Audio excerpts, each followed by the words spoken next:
Hi friends, it's Brittany at Ink and Papyrus and welcome back to my channel. Grab those magazines. They are an often forgotten craft supply, but they can make gorgeous pieces of ephemera, a huge variety of ephemera, and I know you guys are down for a good magazine mask make video. The last one I did was the most popular video I've ever made, and I know you guys love magazines as much as I do, so let's get to it. Pictured here are just a few of the many different embellishments and pieces of ephemera we are going to be making today. You are going to love this because you are going to be able to tweak these to fit any style or theme of journal you're working on. You're also going to love these because aside from the magazine images themselves, we are going to be creating all of these embellishments just by using a few basic supplies I know you'll have at the ready.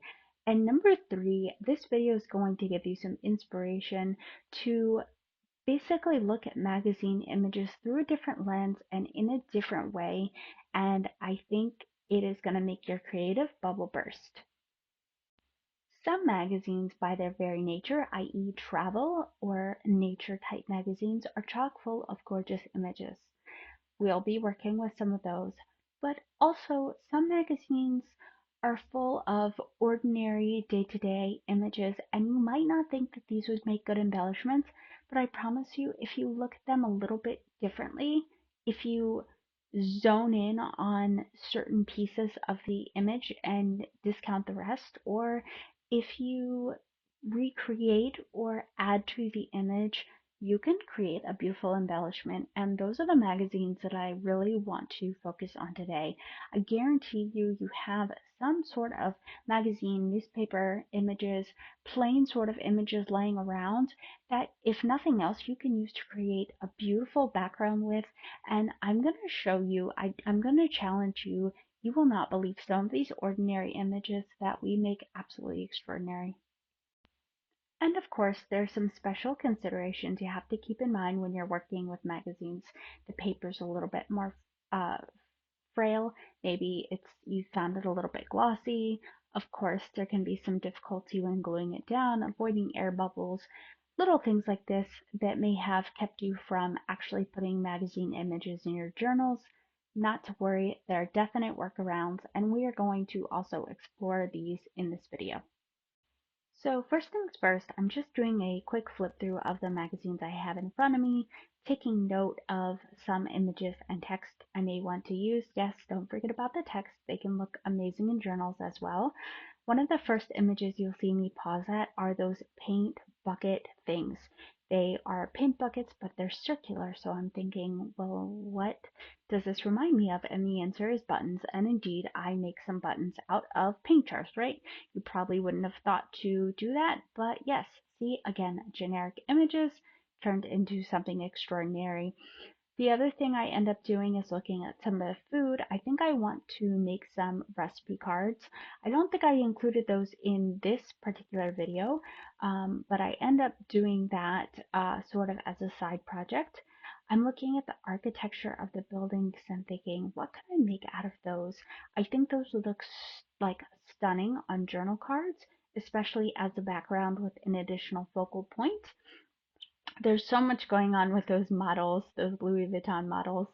I, you know, I was failing to think of a project that would do them justice, so I just kind of kept flipping.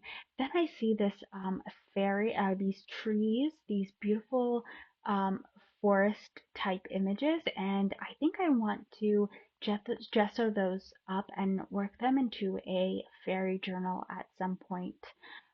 You'll see me just kind of flipping through and just looking at some beautiful black and white images I thought would make great postcards. That specific image of a mountainous region I end up turning into postcards, and I realized those bugs, on the A Bug's Life advertisement, I had to do something with those. They end up becoming, I was thinking about making specimen cards out of them, but I end up turning them into painting strips, which is one of my favorite things to make. So I keep flipping and flipping and flipping. Some of these really cute little images. I think it was part of a gift guide. Those I think would make adorable, adorable, adorable little pieces of ephemera. And then that food, that banana and pepper and stuff like that, I thought, oh my gosh, wouldn't those make the cutest altered paper clips? You would have to reinforce the back of them to make them a little bit sturdier, and then glue them onto another sheet of paper, kind of like in between a paper clip. Those would be adorable. And as for our first spectacular project, we are making these paint cans into buttons. Yes, remember how I told you you just need to look at your magazine images a little bit differently? I guarantee you'd never cut out this, or maybe you would, but most people wouldn't cut out this image of paint buckets and all the verbiage in the background and paste it into a journal. But we looked at them a little bit differently, and we are transforming it and putting our own little spin on it, and these are going to be fabulous. You will see throughout the video I am incessant about covering the entire piece of magazine ephemera with glue.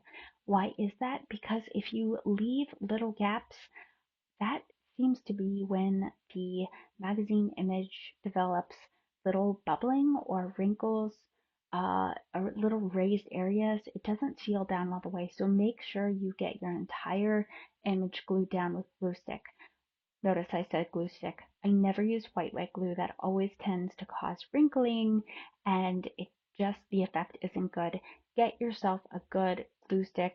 I promise you they are worth their weight in gold, especially when you're working with frail, thin images like this. You'll notice with just about every piece of ephemera I make, I always back the magazine images with either book pages or cardstock. These magazine images always need a little bit of reinforcement. They're very thin. They don't hold up well on their own. I personally love using book pages. I think it is a great way to use up your extra book pages you have laying around, but you can back these with any papers, extra papers that you would like. Now I'm just punching some holes and setting my buttons with eyelets. You could just punch holes or you could draw little holes. I just like the effect and I think this makes them look a lot more realistic. Now, how would I use these in my journals? Well, you'll see me a little bit later in the video putting them on a spread to use as little pockets or tuck spots. Alternatively, you could use them as page trim, or you could turn these into little altered paper clips. It's totally up to you. They're so versatile. You can use them to decorate the pages. I just think they're adorable. Just to make them look a little bit more realistic, after I set the eyelets, I threaded some embroidery floss through the little eyelets and just went ahead and tied them on the other side, tied a little knot, and voila, they are good to go. These buttons really are adorable as is, but I wanted to elevate them a little bit. The ones that didn't already have some cool text on them, I decided need a little extra zhuzh. So I took some stencils along with some modeling paste and some gold gilding wax and added some music notes and some flowers as decoration. Don't be afraid to transform an image and completely make it your own. You'll see throughout this video I use a variety of paints and inks and sometimes just doodling and writing to really transform a project. Just take it wherever the project leads you. And I think that's why I really love making these magazine embellishments so much. The sky's the limit. You're not constrained. You can either just doll up the image, as is. You can make something without altering the image at all, or you can just use it as a base and just keep going and going and going and adding layers until you are happy with what you have. I think the Better Home and Gardens magazine I created from was a February edition, and it had a lot of Valentine themed um, images in it. And these cupcake hearts, when I saw them, I knew I had to make something adorable out of them. So I decided to make them into postage stamps. Once I cut out the cupcake hearts, I went ahead and backed them just with these circle punched papers and then took those circles and glued them onto square shaped papers and took those deckled edge scissors and they're the kind of like whatchamacallit, they have that texture that looks like a ticket or a stamp and just went around and gave them that texture. Alternatively, you could kind of rip these a little bit jagged or use a jagged edged ruler, but I just love giving it that extra texture. Not only does it make it look like a stamp, but the edges soak up ink beautifully. And I love inking these, and I end up doing some stamping on them. I pulled out one of my postage themed stamp sets and just stamped some squiggles and stamped some hearts, some actual postage stamps, and the way I give these depth and dimension, aside from inking around them, I take a Crayola Twistables to go around the circles themselves, to kind of really emphasize that focal point. I also love stamping things halfway off the page, or you'll see, just to make it a little bit more convenient with myself, I smash two of these together and then kind of stamp over both of them at the same time, and that way I don't make a huge mess on my desk. I'm not stamping half the image on my desk, and I just think this gives them a lot of interest and dimension. So just little things like that that you can do to really create interest. I love making these so much. In this video, you'll see me making a wide variety of ephemera, but the point is I'm showing you examples of embellishments and pieces of ephemera that you can make with any themed magazine for any style journal that you are working on. Obviously, you may not have a February themed Better Home and Gardens magazine, but I guarantee you have a magazine lying at home where you can cut out some focal points and make some adorable oversized postage stamps. I can't get enough of postage stamps, and later in this video, you'll actually see me making a variety of projects using collaged magazine images.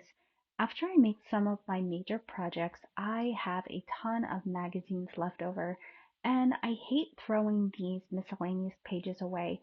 But sometimes, especially if they don't have image, like a lot of it is just backgrounds, and certain text and things that I didn't necessarily, like pieces, random like pieces of leftover furniture that I had from the Better Home and Gardens magazine. But when you put it all together, it can look amazing in a collage. So save your scraps, and we will definitely be using it later in the video. I will show you a variety of different projects you can use with those useless, quote unquote, useless scraps that you accumulate. So put aside a separate bucket, and I promise you we will make something out of that too. You may wonder why I'm cutting out lampshades. Guys, don't pass up these patterned papers. There's so many different projects you can create with them. Before you know it, you're going to be cutting out lampshades and drapes and floors, carpets, you name it. I'm telling you, the patterns are perfect. And with the patterns you see here, I think I make when I saw that red and white shade, I was like, oh my gosh, skirt. So I end up using that in a magazine paper doll layout that I'll show you shortly. I also use those floral patterns for some beautiful page signature trim pieces. And I think I also use some of this floral patterns in one of the collage layouts that I do. But of course, there's so many other different things you can use these for. Just a few ideas, and I love how all of these came out. That magazine image you saw me back with the book page, I am taking that piece and adding it as a little signature decoration onto the trim of a page. I get out this floral journal I have. I love this. I made this out of nothing more than a really pretty gift bag someone gave me and sewed some fabric on. See, it doesn't have to be difficult. Oh, and do you like the little ties, the closure? That was simply the gift ribbon that came with the bag, and I added some beads to it. So guys, your journals don't have to be difficult. It doesn't have to be complex to be pretty. So I add that signature piece to page trim, and I think later after this video, I'm gonna make one for every signature in this book. So while I was in that journal, especially with all the floral prints around me, I decided I needed to make another embellishment specifically for this journal. And I thought, wow, this makes a cute pocket.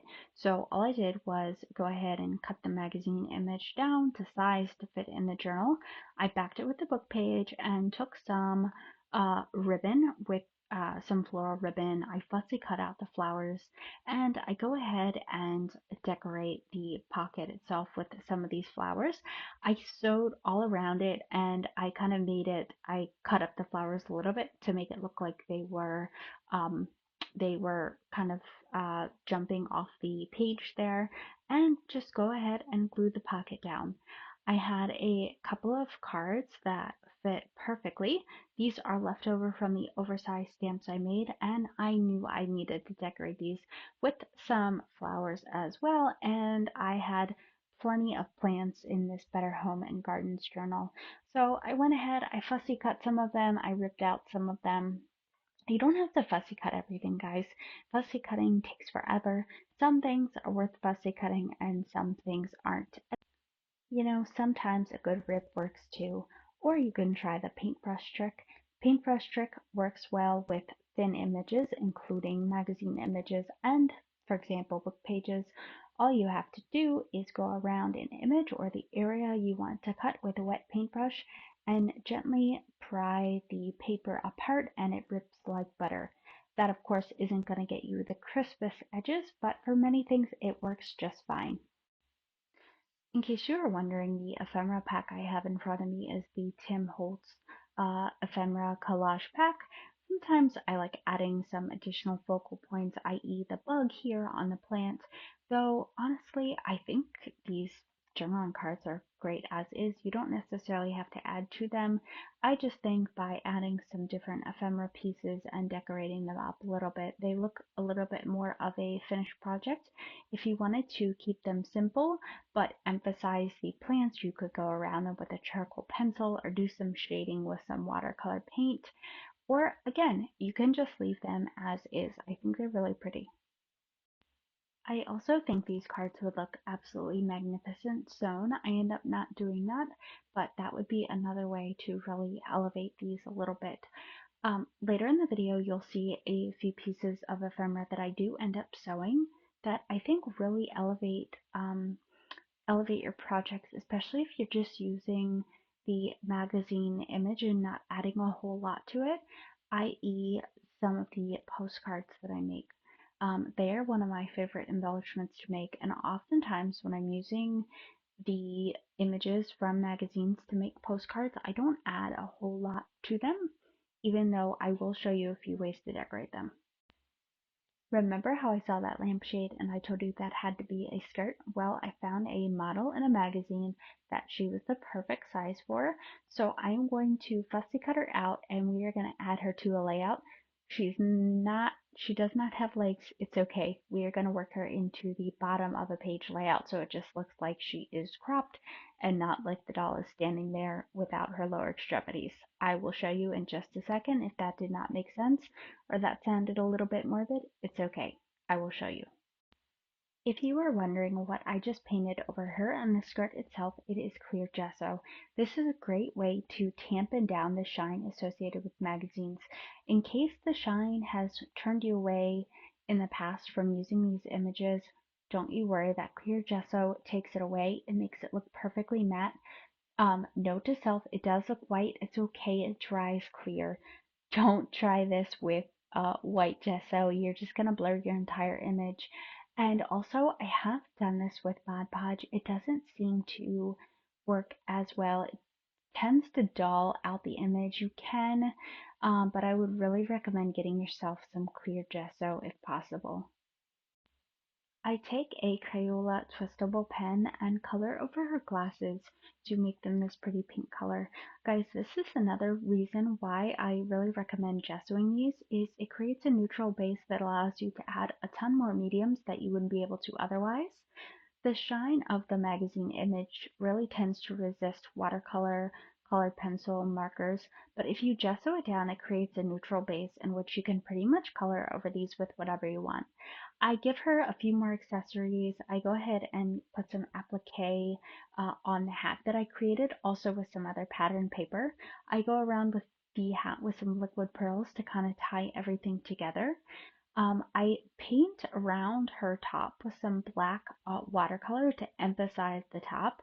I also paint on a red portion and then take some fabric paint and create some raised dots to really give her some really like bold sleeves. I feel like that's so like 80s and 90s, but I love the way it looks. And finally, I give her a belt that I use applique for, and I think it just really combines the shirt and the skirt really nicely. So these are so much fun.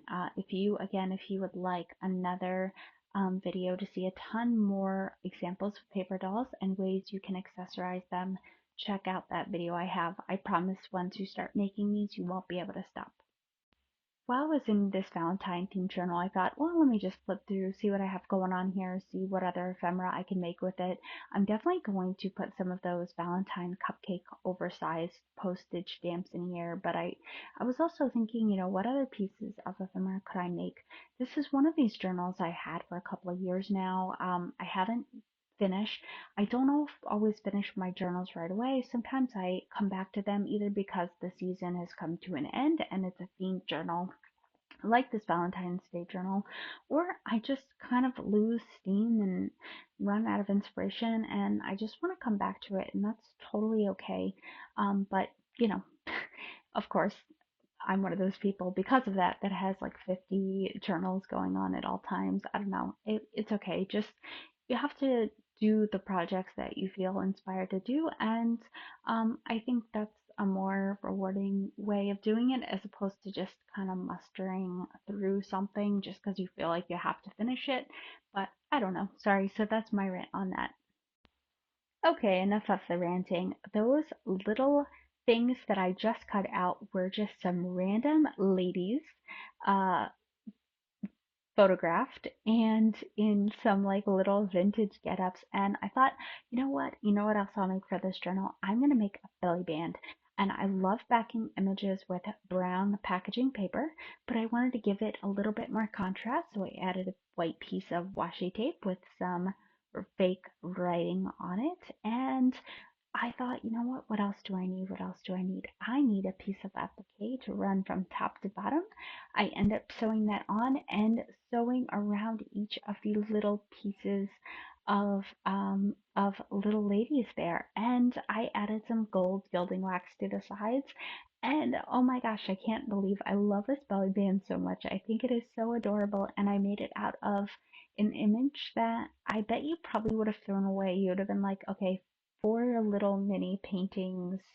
Like, what do I do with this? And I made a whole new embellishment out of, and I just love it. I transformed it into something that I think is going to be really useful. I can't wait to stuff some pages into this, and yeah.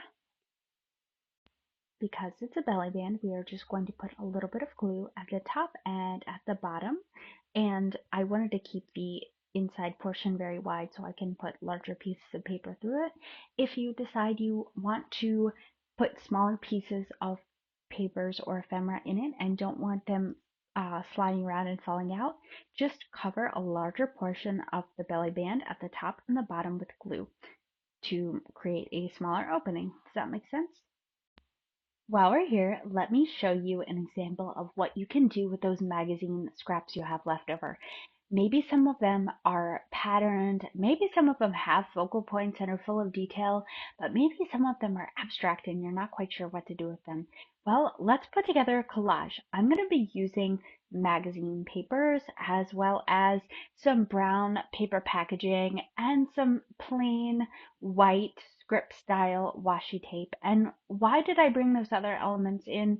Well, sometimes pages in general can get really busy with all of the magazine fodder, and I find that using some brown paper packaging, some washi tape, and some other plain papers can really help um, kind of balance the page out. Does that make sense? It also leaves some room to do some journaling or some stamping or something else to kind of bring balance and harmony to the page. But that being said, don't overthink this. This is meant to be fun. Use up your scraps. And sometimes when you're doing a collage, by not overthinking it, sometimes it really takes on a life of its own, and sometimes you get the best results that way. So just have at it, have fun.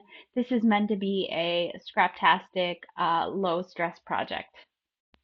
I think the modeling paste here, that those white roses, really works to give the page harmony and kind of using a white focal point here kind of brings the page into balance. There's a lot of busy floral patterns going on. I love the floral ruffle I did as page trim. Adding the liquid pearls, I think just gives it some dimension and a little bit more texture. So I really love this collage layout. Okay, on to another favorite project idea of mine. I love making Polaroids, and I also like ways to incorporate text into projects. I found, and this is a perfect example of using different components of different pages and different themes together. I found a bunch of colors and descriptions of themes, and I decided to go back through the magazine and find images that match those themes.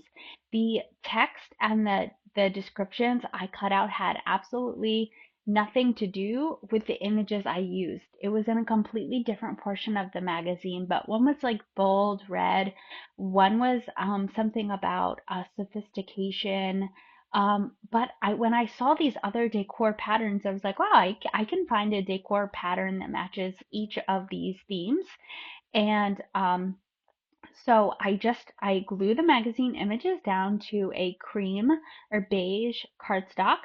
I just put the paper, I think it's easier if you put the magazine paper down first and then cut around it so you know it's the perfect size. You just leave equal margins on each side and then an extra thick portion at the bottom. That's kind of what gives it that Polaroid image. And in this project, I'm going to be showing you, aside from adding the text of the descriptions, we're going to be adding some different decorations to each of these. Some of them I keep really simple. One of the themes was abstract, and you're going to see me just take some watercolor paint and just do some mark making and just blend the colors together.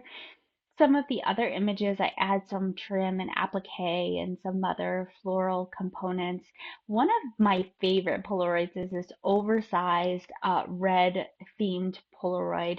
And again, this is an image I wouldn't necessarily otherwise to ever think to put in my journals. It's a couch with pillows on it, but for some reason it just works. I also had this gessoed brown paper that I had it as scraps over from a previous image and put some modeling paste on it. And I thought it just so worked at the bottom of the Polaroid. So you never know, as you're cutting out images, if you have some some extra scraps left over, and they're larger in size, and you already have some tools out, some inks, some modeling paste, some gesso, just smear a little stuff on them. You never know, like liven the scraps up, and I promise you'll find ways to use them in a later project. And just to tie everything together, I get out some washi tape and put the washi tape down on the sides of the Polaroid to kind of make it look as if I washi taped the Polaroid down. And I went around it with gold gilding wax because, let's face it, red and gold are a match made in heaven. And I love this Polaroid. I think this is one of my very favorite pieces of ephemera that I made in this video. I think sometimes people's hesitation with making a magazine ephemera is they don't know how to make it their own, or they think maybe magazine images are either boring or um, can't be altered or dressed up any further. And that is definitely a myth. And as you see, it is as simple as going around Polaroids with some watercolor or, painting some flowers. And when you look at these as mixed media projects, I think the addition of some different layers really elevates these. You can make them as sophisticated or simple as you want, and I think the process itself can be so much fun. You're going to quickly become addicted to making these pieces of magazine ephemera, especially when you alter them and make them your own, and then you're like, oh my gosh, like I can easily use these in journals. And in some ways, I think they're honestly prettier than digital images. There's so much more variety. Um, yeah, obviously they're free, you know, if you can snag some magazines off some other people. And I can't tell you how thrilled I am with these. I love Polaroids so much. I could have made the Polaroids all darn day. So I hope this kind of gives you some ideas as to how you can make some of these projects your own and put your own little twists on them. What do I love almost as much as Polaroids? If you guessed paint strips, you would be correct. I love these. They're so versatile. They're very whimsical in nature. You can decorate them or leave them very plain as is, and they work perfectly as journaling cards. I oftentimes use the entire back to journal. So all you want to do, you don't even have to measure, just get your cardstock out, figure out how, cut one square to size, decide how many squares you want, and I just layer them on top one on top of the other and cut them out to size. That way there's no measuring, they're all the same size. Glue them down. Sometimes I will put images on top of them to decorate them a little bit. Sometimes I'll write, and a lot of times I kind of make them my own thing. Like I'll make up then a color or sort of a theme, and then do some journaling on the back. It may have, it may be related to the pictures on the front, or it may be completely a different theme. The designer paint strip, I think, is a perfect example of something that I would never put in a journal. I would never think to use those images, and yet on a paint strip, somehow it works.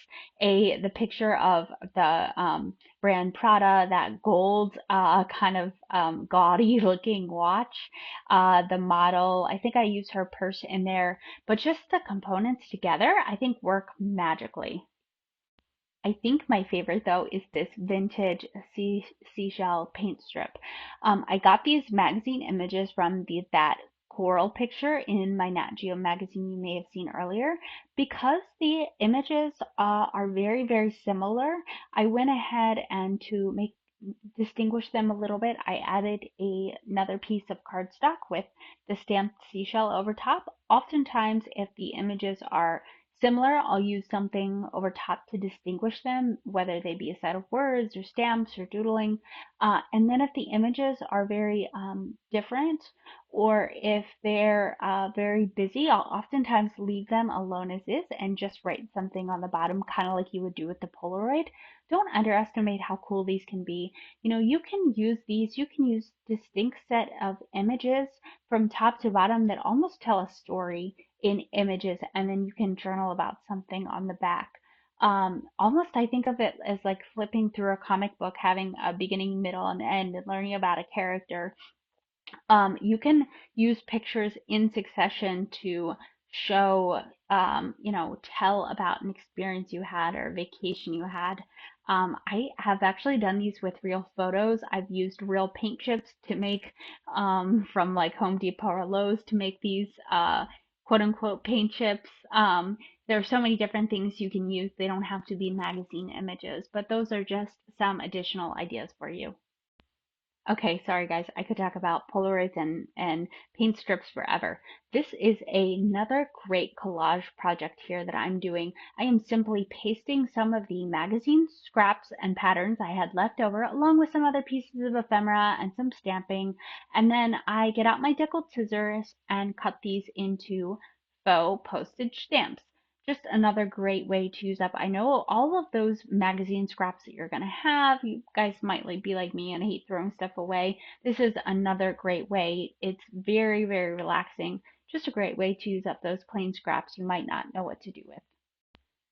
If you feel like you have papers you have a lot of busy papers, you can kind of bridge them with some of that brown packaging paper, maybe a more plain cardstock, maybe put some words over it to kind of draw everything into that one focal point.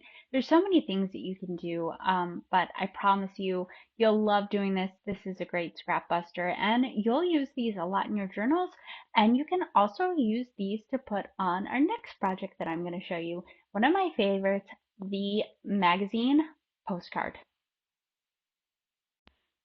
Magazine postcards are some of my favorite. That being said, I typically don't do a whole lot more to my postcards when I'm creating these for magazine images. Oftentimes, I use images that kind of speak for themselves. Some of my favorite magazines to use are pictures of food with recipes, um, beautiful travel destinations, and or animals and people, especially black and white images, I think make amazing postcards. Regardless of what you use, you're going to want to structure the postcard like you would any other postcard. You are going to just simply take a ruler, make a line up top, and then make a line separating the postcard in half. On one side, you'll put an address or something similar to that, like the correspondent, and on the other side, you will put information like I had suggested earlier. In this postcard, the one with the ships you see, that was from a Nat Geo magazine where they talked about how they were trying to find a lost species of bird. So I actually, instead of writing information down, which actually I think I did maybe a little bit, but I found a picture of the map of the globe and they had marked the destination. So I actually used that for the back of the postcard. And then, of course, you can put a postage stamp up top. It could be a stamp of a stamp or a an actual it could be a faux stamp like I just made, or it could be a real stamp that's been through the mail. Just an idea. If you have some of those, that's another perfect way to use those up. I always like to sew after I glue them down. I love to sew around them. I think it really elevates them and adds something special to them. I love using these postcards as a way to document information. So whether I am documenting a recipe or I am documenting information about a place or people or an animal, you will see this ocean themed postcard I made. I documented the information in the magazine about that species of creature that I had placed on the front of the postcard. So it's also a great way to capture information and teach either yourself or whoever is going to be the lucky person who gets your journal. And with all of that ocean themed paper that I had left over, I decided to make some either clusters or belly bands. There's a lot of different things you could use these for.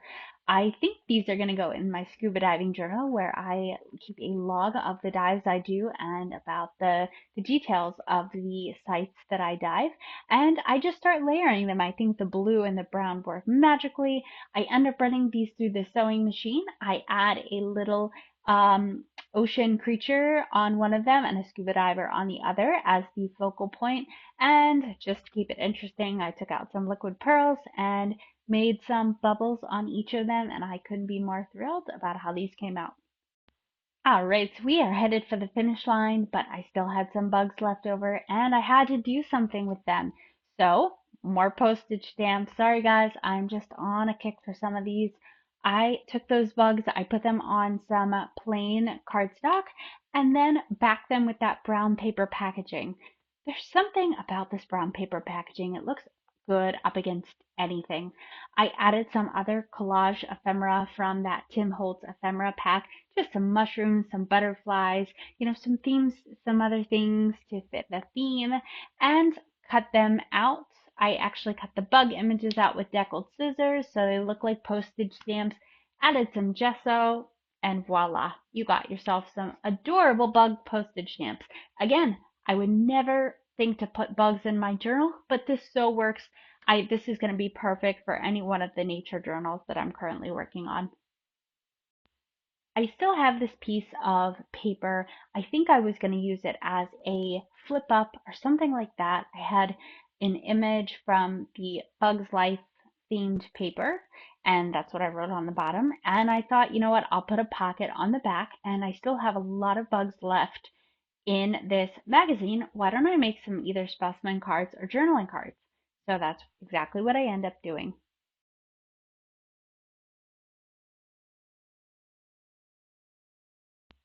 I fussy cut the bugs out and put the text of the type of bug they are and a little bit of information about them on the back.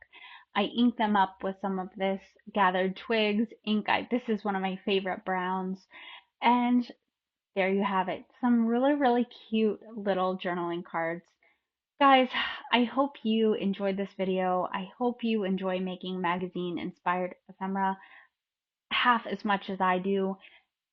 You know, projects, crafting, it doesn't have to be difficult. Sometimes it could be really simple. And again, I encourage you to pick up those magazines you've been hoarding and make something special out of them. Even if they're not the typical quote unquote beautiful magazine images, I guarantee you, you can make some beautiful pieces of ephemera if you only look at them through a different lens, in a different light, and put your very own twist on it. So thanks so much for joining me. If you found value in this, please hit that like and subscribe button, and I can't wait to see you the next time.